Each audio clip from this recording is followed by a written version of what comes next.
Hello, ladies and gentlemen, and welcome to episode 9 of Fitness Unfiltered with my co-hosts Emma and Dan and a very special guest this evening. Our special guest this evening is Mr. Jamie Alderton, who has achieved many things, and I will let you introduce yourself in a second, Jamie, but I think that arguably the biggest of your achievements is the fact that you were the official graphic designer of the Fitness Unfiltered artwork. Tell us about that. Man of many talents, you know. You did show me, and we were actually counting ums. I'm the first person who's done ums. Yes! I'm so happy. I am so happy. Already. I feel vindicated, and now I can just relax into the podcast because I feel like excellent. So I will tell you this story now. Mike showed me the podcast cover.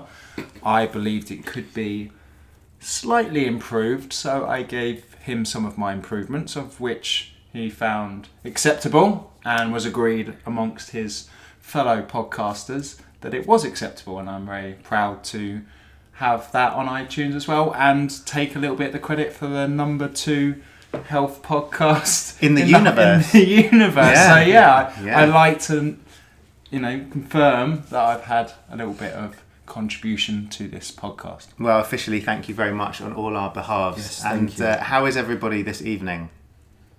Good. I'm good as well. It is strange because obviously we should note that we're actually all here in real life person together, which I don't know makes it easier or harder. Well, this is a 4-way. We keep looking at each other's faces as well, whereas normally it's very strange. I know, and but I'm quite enjoying it. And we hope that you will too. So we thought we would kick off this inter-Christmas New Year period podcast with a discussion on the New Year period. And we thought we would call this New Year Same You. And it would be 5 reasons why you won't change in 2019, which sounds very, very, very cynical. So I'm going to hand over to Jamie to tell us a little bit more about this subject. I think when it comes to Christmas for me personally is a time to unwind, relax, switch off, drink too much, eat too much, relax too much. And this is kind of the first year where I feel a change is coming, just in myself. And a lot of people, probably a couple of years ago, I'd say to people, look, just relax, it's Christmas, just relax, it's Christmas. And the issue with listening to someone like me for that kind of advice is I'm probably going to be ripped again in January. And the people who take my advice might not be.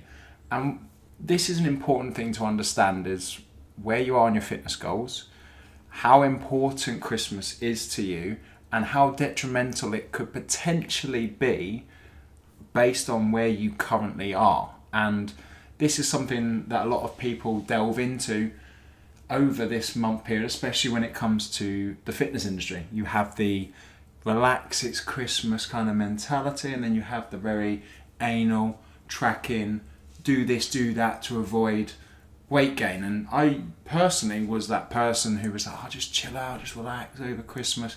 But as time has gone on and I've got bigger groups and more responsibility, I've kind of shifted myself into saying, look, it's important to relax and understand what Christmas is about. And to me, it's spending time with family, not necessarily drinking yourself into a stupor like I usually do and eating too much, but also setting yourself up to win for a new year. Because as much as many people have New Year's resolutions, there is always, to me, and there always has been, something magical about January, magical of the clock striking 12, because for me it's always been kind of a new focus and a new start and a new level of excitement for that new year. But for a lot of people that tends to fall on deaf ears after about 2 or 3 weeks. And a lot of that comes down to not having an effective strategy in this kind of downtime to go, right, what is it that I want to hit in the new year? And how realistic can I be with those targets? Everyone knows statistically that people have New Year's resolutions, they don't keep them, and a lot of that isn't necessarily to do with New Year's resolutions whatsoever. It's just the fact that people are shit at goal setting. And the reason I say shit is because I asked Dr. Mike if anyone had swore on the podcast, and I like to be the first to do something. Claim to be first one to swear on the podcast. So we've called this New Year, Same You. And the reason being is it kind of comes down to goal setting and people being so useless at it because they set unrealistic targets. And even when they do set targets, they haven't really specified what they're going to do. People want to say, I want to lose 20 pounds this year. But that's not realistic. It's like, what's more realistic is, I want a better relationship with food. I want to be more active. I want to lose a pound a week. They're realistic targets that usually involve starting at the end and working backwards and understanding what that is. Yeah. And this is a huge problem with people because they try and run before they can walk and they're not realistic with those goals. Hence why New Year's resolutions don't tend to last that long. I think it's a super interesting one to discuss. I'm personally, to play devil's advocate a little bit, I'm a bit of a fan of New Year's resolutions, and my journey started with the New Year's resolution many years ago, but it coincides very well with what you have been saying in that I had a very relaxed goal in my New Year's resolution. I had previously made the same New Year's resolution many times, but on that particular year, I resolved with my weight loss to plan and strategize it in a very gentle sort of way. So it was more process based than outcome based. It was more that I would decide to eat a little bit better, make healthier food choices, exercise more, with the hope that that would give me the side effect of weight loss rather than I'm going to lose this amount of weight. And I think that was hugely effective. I think that a lot of the problem, like you said, is that people set either unrealistic goals or goals that are just so out of keeping with their current lifestyles and their habits that they have to change so much in order to achieve them that they're less likely to adhere to the processes that they need to adhere to make them happen. Well, I think as well that doesn't start on the 1st of January. I think if you're going to have an impact on next year, that needs to kind of start now. And that doesn't mean start tracking macros on Christmas Day. What that means is you need to start getting kind of your shit together now to prepare yourself for that. And that's kind of a change in my own mindset because I am that person who's like, everything changes on the 1st. And there's no difference because it's just numbers and dates. It's just you've allowed yourself to change what your current behaviour pattern is on a particular day. And this is why everyone starts a diet on a Monday. Because who starts a diet on a Thursday? Well, this year, that's nearly a week in as well, isn't it? So it's no, I think what you brought up in terms of the process along the way as well, I think most people are most fixated on the outcome, that they forget about planning for the process. So it's not even the process itself, but that pre-plan, as you said already, that should be hopefully working towards now. In terms of all the habitual stuff where it doesn't have to be macro tracking, it doesn't have to be a step count, it's just falling back in love with that process without being the outcome being so far away. Also, if you want to save money, why would you go and spend all of your money before you start saving to make sure that you're kind of... a lot of people, eat all the bad food, all the supposed bad. I'm not calling food bad. I mustn't do that. But a lot of people eat all the food in their house to prepare for their diet, so it's not in their house. And there are other ways of doing it and starting. Yeah, but if you can make a small change now and get a result at the most difficult time of the year, that's going to set yourself up to win. If you actually manage to not gain weight over Christmas, and I'm not saying lose weight over Christmas because it is difficult, but to maintain where you currently are, that's a massive pat on the back. And that's just like why people say make your bed in the morning, because once you've done that one task, the rest of the things become easy. And I think if you can set yourself a challenge over Christmas, not to kick the arse out of it, to just say, look, I know I'm not going to lose weight, but Christmas parties, you've got amazing things and catch-ups with family who want to eat more, who want to drink a little bit more. That if you can maintain your weight and then New Year's Eve go in with a fresh start with that mindset, I guarantee your goals would be a lot easier. Because and this kind of winds me up with a weight loss goal with January, because the environment isn't best. It's cold in the UK. It's dark, meaning no one wants to get up, and everyone is miserable because they're skint. And everyone's still backed up as well with Christmas stuff that's left over because no one gets rid of it. They need to eat it before it leaves the house. Ounces of celebrations everywhere. And turkey cranberry sandwiches are amazing. I can confirm that. But you see what I mean? Like, Not from Subway though. Apparently not. As we know. Oh my god, I've never been so disappointed by a sandwich in my life. I don't wish to digress massively, but it was a sad it sandwich. looked sad. I thought It did look Did sad. you put a filter on to make it? I didn't. This is Fitness Unfiltered. No, not, exactly. Not turkey cranberry sandwich. I was going to filter it to make it look like a sandwich, but unfortunately, I was unable to do this. And it was weird because it had a slight curry edge to it, and then a bit of a barbecue sort of taste. And I think they use the same tongs. Probably. But Jeff and I were kind of like, "Where's the Christmas? I can't find Christmas." Or maybe that bit of stuffing was a little bit festive, but that was about it. So sad. I love a festive sandwich. I think that is one of the most important Christmas traditions. So, goals. Quickly shift it on. I think there's one thing I learned from James Clear, and if you don't know who James Clear, I highly recommend checking out his book Atomic Habits. And he's got an interesting concept, which is basically you want to make your bad habits difficult to do, and you want to make your good habits easy to do. And I think a lot of people fall into the bad habit of overindulging at Christmas. So if you can find ways to make that more difficult by having certain things, then you're going to win the game of changing those habits by just proving to yourself that during this very difficult time that you can make progress. And obviously progress with Christmas, to literally my pat on the back to you would be not changing anything that you currently have. And what I mean by that is like your weight isn't increasing, but it's not decreasing either. And you're able to stay the same over this very difficult period of time. I think that is awesome advice, and I think that we have to remember that everybody is on different stages of a journey, and I think that one of the sets of people that struggle over this time are people who have lost maybe a significant amount of weight or a certain amount of weight, or they're fairly new to their journey and they don't want to mess it all up just because it happens to be a specific date in the year. And I think sometimes those people can feel bad because everyone's like, just relax, don't worry about it. And I would share a very brief story, and I'm going to say it's brief. It's not brief, it's long, but I'm going to try and tell it fast. So I think it applies to Christmas as well, but it's actually about a holiday. And I went on a 10-day skiing holiday to Canada, and I was at a point where I was really happy with progress that I'd made.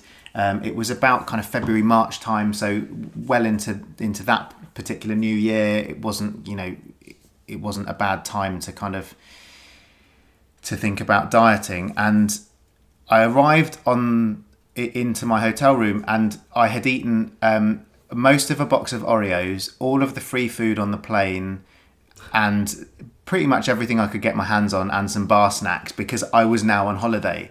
And I sat on my bed in the hotel room, and I thought, what am I going to do for the next 10 days? If I carry on eating like this, I'm going to undo everything that I've done. And if I try and diet on a holiday, I'm going to ruin my holiday. I genuinely don't know what to do. Yeah, because there'd be no middle ground there. It's just all eat everything or nothing. Well, at that stage for me, that was exactly what I was. I was kind of either on a diet or I wasn't on a diet, because I kind of... A lot of people are in that rut as well. Exactly. And it's difficult to find that balance, because for some people, once you take the reins off, it's free game. And I spoke to my good friend Emil, who was covering my nutrition at the time, and was like, I seriously don't know what to do here. What shall I do? And he gave me the advice that don't waste all of your calories and your enjoyment on rubbish food. He said, don't go and smash all of the free bread and butter at the breakfast buffet. Don't eat the rubbish burgers at the ski restaurants and the cafes on the mountain. But when you go out for dinner, when you go out to the nice restaurants, enjoy the amazing food experiences. Enjoy the experiences with your friends. If you want to have 2 desserts, have 2 desserts, because you're on holiday. But enjoy only have stuff that is amazing. And if you want to try something, then try it. And if it's not amazing, chuck it in the bin and just throw it away. And I remember kind of on the last night, I really had wanted to try the Dairy Queen because I'd always heard it off TV. It's like an ice cream place. And I just really wanted to try it. And we were all in a pub and I was like, guys, I need to have tried Dairy Queen before we go home. So I'm off for a little bit and I'll be back. And I went to the Dairy Queen, bought like 2 or 3 sundaes, I think, tried them all, was like, this is disappointing. And just before I had the chance to just carry on eating them, because that's what you do, I just chucked them in the bin. And I know that's a little bit extravagant, but instead of, I gave up some money, but I didn't give up my progress. And actually, that holiday, I didn't weigh myself for a couple of weeks after I got back, and then I was back to my normal weight. And I felt really great that I had managed to have a really amazing time, really enjoy everything, not miss out on any of those social or culinary experiences, but still maintain my progress. And I think there is a balance that can be had. That's that win right there. Yeah. So for you, it's not related to scale weight because you didn't weigh yourself, but just the fact that you did overindulge to the extent that you did before, that was your win in itself. Yeah, it's only happened once. That's what it takes for a little mind change. But also that shift is compounded. Okay, so you make that decision, you see a win, you see a reward from that habit change, and that compounded over a year could be £10 of weight. Exactly. Because that, it may be only, you got 2 different or 3 different ice creams. From my perception, I don't know how anyone does that anyway, but that's for another podcast. But that's essentially 1,500 calories saved. Yeah, and if you have one of those moments a week where that changes, it all adds up over a year. Yeah. And this is why, small changes have significant results. Exactly. And James Clear, as I go back to that, because it's a brilliant book, but he talks about an aeroplane making a 1 degree change. And if an airplane stays on the same path and makes a 1 degree change, it actually turns into a 287 mile difference. I think when you look at a plane going over.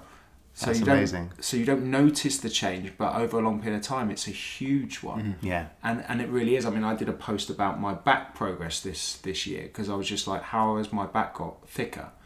And I forgot that I'd done 7 pull-ups a day on the seafront. But then I looked at it like, okay, let's have a look. I've had 227 walks on the beach with 7 reps and 90 kilos in body weight. And when I added that... We're about to do big maths. Yeah, I know. Luckily, I've already done the maths, but literally that volume level was the same weight as a Boeing 757. So actually, no wonder my back had become wider, because if I just did 7 pull-ups and looked in the mirror, I'd have gone, well, I've got no reward from that. Yeah. But because I continually done that thing, that tiny little habit turned into a massive result. And what you're talking about there is that, that might not have made a single bit of difference, but if that has caused you to change your mindset from then till now, that could be the entire reason for 2 or 3 stone of weight loss. Exactly. I think that's what people don't realise, is that those small changes can make such a huge difference. And that's why, isn't it, probably, that people choose such massive But that's goals why I and say massive changes. Start now. What we're saying is, enjoy Christmas, overeat, but maybe not do the kind of things that you have done the last couple of years. Maybe actually make more conscious decisions to not go... overindulge a little bit, but just don't go mental, and then don't turn Christmas Day into, oh well, I'm starting in January, I might as well carry on. And the other point to make about that is that I think this podcast is going to be released on probably the 27th, so Christmas is over. You don't have to wait another kind of 4 or 5 days to start making the changes that you want to make. It's very kind of ritualistic though, isn't it? Yes. You get Christmas out of the way, you stop hearing Christmas songs, and then and then it's like the depressing state of taking down your decoration, and it's as if like the party's over, but it takes a week for it to go over. And I think a lot of these things have been built up over time, especially with weight loss as well. Is if you've been on an incredible weight loss journey this year, you've probably, let's just say you have. This is the first Christmas some of you might be at a different weight and with a different mindset, but you'll still be in the same Christmas mindset from the year before. And one thing that I find with this time of year, certain things creep up in my head, especially where I've had a couple of bad Christmases the last few years, that you are completely dormant until this time of year, and it's like, holy shit. Yeah, so trigger. But imagine that a year's a long time, but also a year's a long time for change. So this might be your first Christmas as a new you, which means that you haven't yet developed those Christmas habits, and this might be the new year to create them. I think that's a good point as well, because I find with a substantial amount of weight loss is people still think they can revert back to eating like that old them.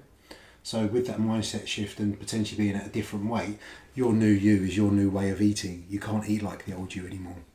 Yeah, very much so. And I think people just they do have those habits. You know, I was in the army for 7 years, and we used to have a lot of long periods of time off. So we had 2 weeks off or 3 weeks off, and that. And I wasn't sober for those times.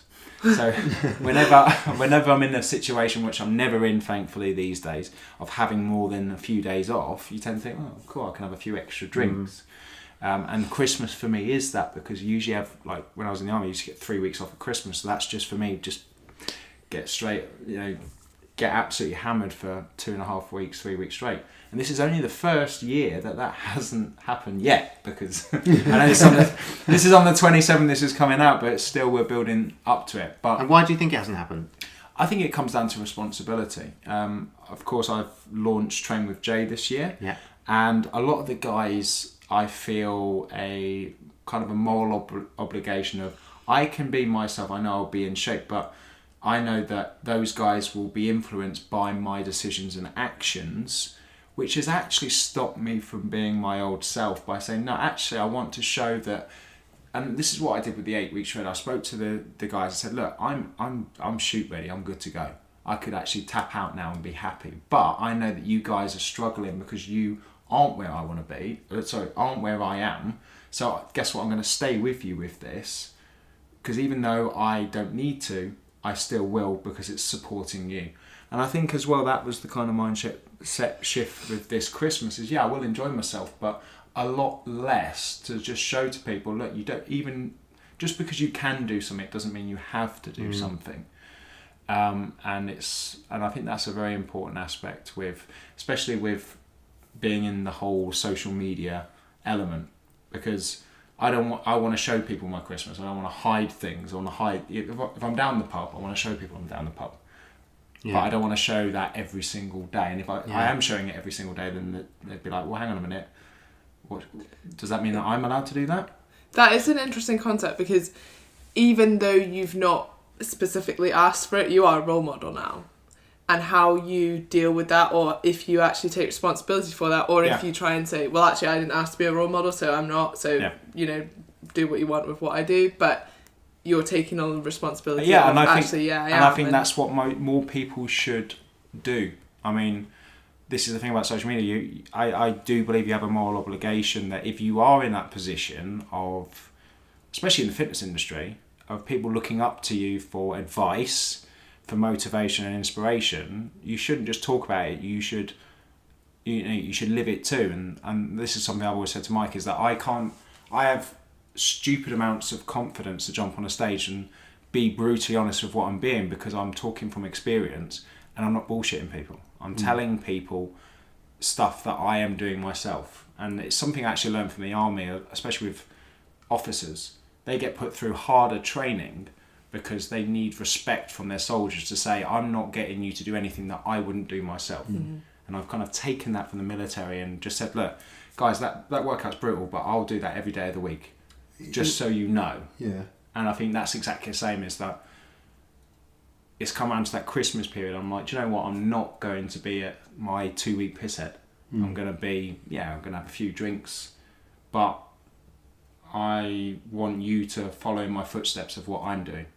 Yeah. It makes a huge difference, I think. Like the accountability and support that is involved in something like that, and having a group and having a community, I think is a really important thing to mention, specifically if people are thinking of making changes in the new year. It is important to have support and to find that support from a positive place. I'm in the Train with Jay group now, and I often think how things might have been different back in the day if I had access to that kind of support. And in a way, I kind of made my own through kind of like Twitter at the time was my big thing, and the support I had on there was immense.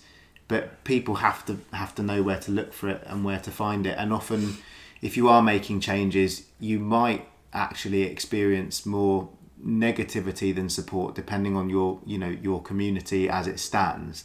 And that can always be a tough thing to deal with. So it's important to find some like-minded individuals to connect with as well. I think you raised a good point about transparency as well, Jay, because I think people need to see the rough times with the good times as well. Like, so it's not always this show reel that we show people that okay, you can get an amazing condition, but when you have a bad day, people also need to see that as well. And same within accountability groups, by showing others that you're having a good day or a bad day, that gives them permission to also share that information with others as well, which might then in turn help to keep them on track for longer.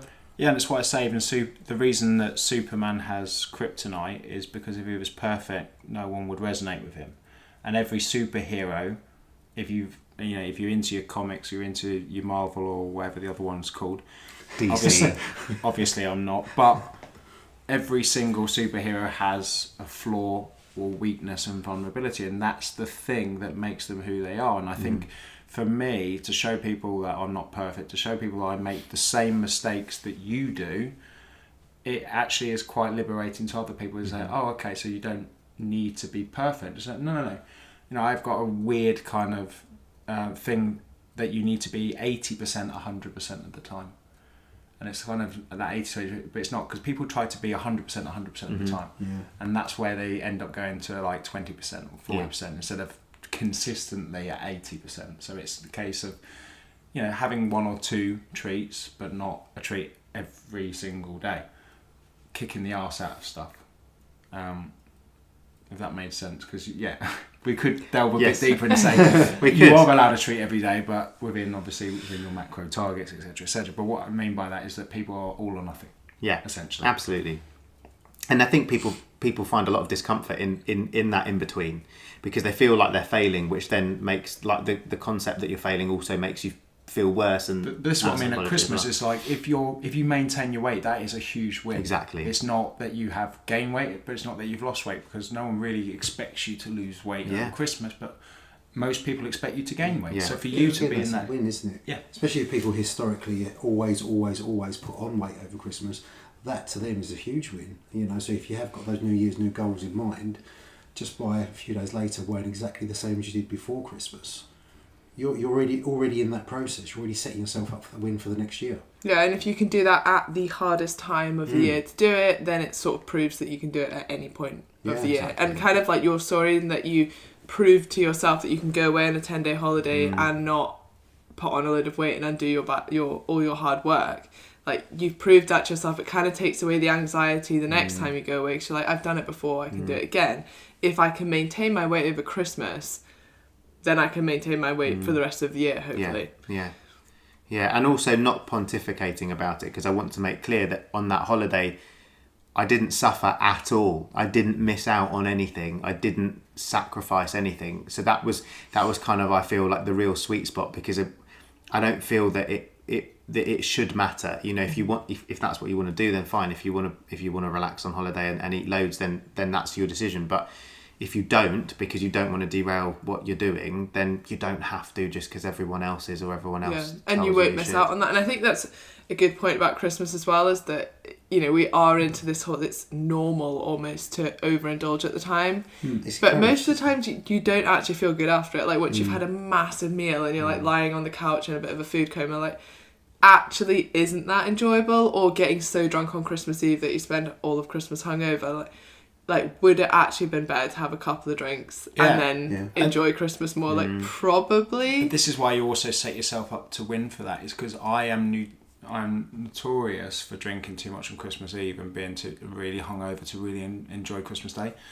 And as soon as I opened my gym, the first thing that I did was to do a morning metabolic session at 5:30 in the morning on Christmas Day. Now, it's funny because it's like, I would have never done that. It's like, who the hell goes to the gym on Christmas Day? But the reality is, it's 5:30 to 6:15. we have a fun little workout, we have a little bit of Bucks Fizz, and we're back home. Well, I'm back home like 6:45, and Eliza's just waking up because I've convinced her that Santa only comes after 7 o'clock. So, you know, genius. But also what that enables me to do is that I'm in the pub Christmas Eve and I'm like, I've got to get up at 5:30 in the morning. So rather than have my typical 6 pints of Guinness, I have 1 or 2. And actually that does set me up to win, because I have set myself up a responsibility, because it's quite, you know, like my thought process for going to bed is like, I've got essentially 15 people going to be outside cold on Christmas Day, and I don't want to let them down. That's you, sorry, Emma. I was just going to say that's you again making your previously perceived bad habits as difficult as possible, because you know you've got others rely on you. Sorry. I was going to say that, Dan. Damn it. Sorry. God, I noticed that. Yeah. Okay. I didn't. I didn't make the connection. But how can people interpret this? And these are the kind of things that we want to just say, you know, everything starts now, but also in the new year.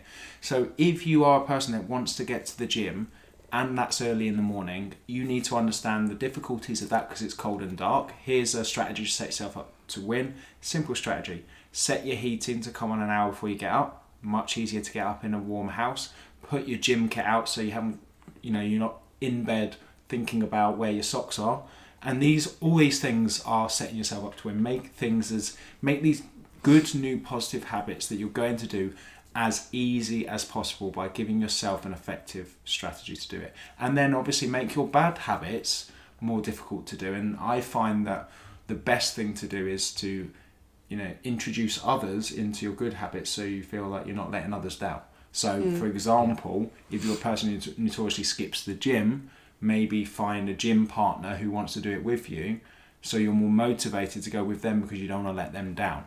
And that is setting a bad habit of not going up to the gym out of your, you know, your area of your responsibility, because most people would rather not let somebody else down and quite happily let themselves down. Exactly. And I think that touches really nicely on another issue, which is that sometimes we feel like there's this glory in suffering as much as possible. Like, you know, we'll have talked on the podcast about the hashtag clean eating and, you know, the grind and all of that kind of stuff. But actually, it is so important to make your life as easy as possible and make your goals as easy to achieve as possible, because why would you want to suffer needlessly? Because it is needless. You're just less likely to. And no one cares about normally how you got to a goal, really. Like, I guess the obvious example is like the bodybuilding, and everyone's talking about grinding or, you know, being really restricted with their diet or cutting out certain food groups, when really no one cares when they're on stage. Like, no one cares how you got there. It's who looks best on stage or who's got their physique. It's not who spent X amount of time on the Stairmaster or who didn't eat their favourite food for half the year. Exactly. And there's many different ways to get to an end goal. When you look at the top 3 in like a natural bodybuilding show, you couldn't really say, well, he was on keto, he was doing intermittent fasting, and, you know, he didn't eat carbs after 6, because they look kind of the same. And, you know, there's many different ways of skinning a cat. But what's easiest for you to do? And, you know, you're more willing, and you've probably got more energy, focus, I guess energy to put in other aspects of your life if you're not focusing it so much on that. Or maybe you can train harder because you're not having to think so much about your diet, or you actually enjoy your diet. Yeah, and I think, you know, for me, a huge shift with the whole nutrition side is, you know, I was under this, if it's not broke, don't fix it. You know, when you win like a European Championship clean eating and eating out of Tupperware, why would you change it? And it's just that being scared to try different ways to get to an end result. Yeah, but working within your reality as well, I think it's important to note, because, you know, I know some people like to use excuses. I'm time constrained, I've got kids. That's totally fine. Then we need to find a new method for you. Don't compare yourself to someone who's still living at home with mum and dad, that, you know, mum prepares their Tupperware every day. It's, you know, if you're a working mum of 4, then your reality is totally different to those. So your strategy will be different as well. And it's that whole, as you said, there are different ways to skin a cat. Yeah, and I said this with Emma, sometimes people who have the least amount of time are usually the best with it. It's when you've got too much time that you don't know what to do with it. Yeah, they're better with their time management. Yeah. Oh, I think that 100% with diet. It's so much easier to stick to diet if you're busy as hell. If you've got a lot of free time, it's really quite hard. You just want to eat all the time. Yeah, because you're bored. Yeah. Or, you know, you've got time to make more and more food. Turkey and cranberry sandwiches. But I think also if your day is more structured because you've got more of a routine, it's kind of in a way you're used to structuring your day, so you're used to fitting things into it. I know I always achieve more when I've got more that I have to do. And when I've got a weekend where I've got nothing planned, and I think, I've got that weekend free, so I'll definitely get my tax return and my appraisal and all of this stuff done that I haven't done for the last 6 months. Or you've got all day, so you're like, I'll go to the gym at some point. Yeah. I've got all day. Whereas if you had that 1 hour, you would cram it Yeah. in, which you might end up doing messing around all day, and then it's like 5 o'clock, and oh god, the gym shut. Yeah, exactly. So to wrap things up, shall we summarise some tips for some easy ways to change? I'm going to put my hand in a 5 because we did say 5. Oh yeah, we I did. know, I was regretting saying that. That's fine Why because did there's you 4 put of a us, number on? and then we can finish on you, and then you can close down. You see what I'm doing excellent, there? So we yeah. can start and finish with you. So what am I saying? 5 reasons that you'll You're stay going the to say same? 1, and then it's going to go around like this, and you're actually going to say 2, but you're going to start with 1. But wait, am I trying to tell people tips to not stay the same, or am I trying to be mean and say this is why you won't change? So I think we should turn it around Tips would and be just nice. admit that we use that title as a bit of clickbait, and then now we want to actually be nice. you're getting good at this internet marketing. Yeah, malarkey, I know. aren't you? In it. Yeah. I've been taught by the best. So my tip number 1 for easy wins in the new year is make things as easy as possible for yourself so that you don't fail. Oh, we're going this way. That's good because I was worried I would have none left. See, that was my favourite tip, and if you're going to take one, I would go with that. But I will say, set realistic goals, and make yourself accountable to them. Prepare for the process. Put those measures in place to hit those small little processes in between rather than get overwhelmed with the outcome. Like Mike said, with making your good habits easy, identify over this Christmas period your bad habits and find ways that you can make them a lot more difficult to do by adding things such as accountability and Damn it. nice. But make your, as I said, make those bad habits even more difficult to do. If you have a tendency to stay in and not go to the gym in the morning, maybe focus on getting a gym training partner. Or another great one to do is everyone loves a challenge, and find a mate, both stick 100 quid in, and the loser has to donate that money to somebody that they don't like. This is I thought you were going to say to charity. to No. starving children. For example, if you have a friend and you both support 2 different football teams or something like that, both put money in the pot, and then that money goes to obviously something that you don't want it to go to, because it's nice putting some skin in the game, but knowing that skin in the game is going to benefit someone that you don't like, then that gives you more incentive. I'm also going to say that was like 7 tips. So my final tip is going to be use your loved ones. Use them, talk to them about your journey, open up about what you're doing, why you're doing it, and try and use them for the accountability that Jamie's spoken about, and also for the support that you need to carry on doing it. And I am just also going to add in one thing. Start planning your festive Christmas sandwiches for the following year from now, because then that gives you something to look forward to. So do not choose the Subway festive. But it might be festive? new. It It was the might be Christmas like cracker. a new 2019 edition that is amazing. Well, remain open-minded. Yeah. Remain scientific, evidence-based, and open-minded. So if they do change it, then you're still prepared for that. But start thinking about what you're going to try. Also, use this podcast and use us if you have any questions or topics that you think would be useful for the podcast, that would be useful to discuss to help you guys stay on track. Use us. And I just want to say it's good to give back. So if you did get some benefit out of this, there's some important things that you need to do. 1, share this to somebody else so they can benefit from the information. 2, leave them a very good review, because A, the reviews are important, and B, the more reviews means the higher up in the charts this goes, so the more people see it and the more people benefit from the information. And then the final one, of course, if you're not following me on social media, my link's pretty easy. It's just @GrenadeJ on Instagram, Facebook and Twitter. I feel like that's quite unlikely, but you know. Yeah, I'm pretty sure anyone who's listening. You're Who's this welcome guy? for your one new Who's this follower, guy? Jamie. Well, actually, for accountability, let us know how many new followers you get from your appearance Masses. on I this think podcast. it's going to be hard Yes. to identify where they've come from. Yeah, but well, no, I would just assume that any new followers, yeah. from now on will have come from this very highly publicised, highly listened to podcast. Number 2 in the UK. Exactly. There you go. In the world. I would just like to finish by saying a huge thank you to Jamie, not only for being on the podcast today, but for all of his support so far. He has been instrumental in getting our podcast off the ground with his help with the graphic design and also his support with regards to content and marketing. So thank you very much, Jamie, and thanks very much for being here today. Happy to help. Thank you. That was very professional. I know, I thought I'd better be a little bit professional, but anyway, thanks guys for listening, and we will see you next time for our 10th episode. 10. See ya!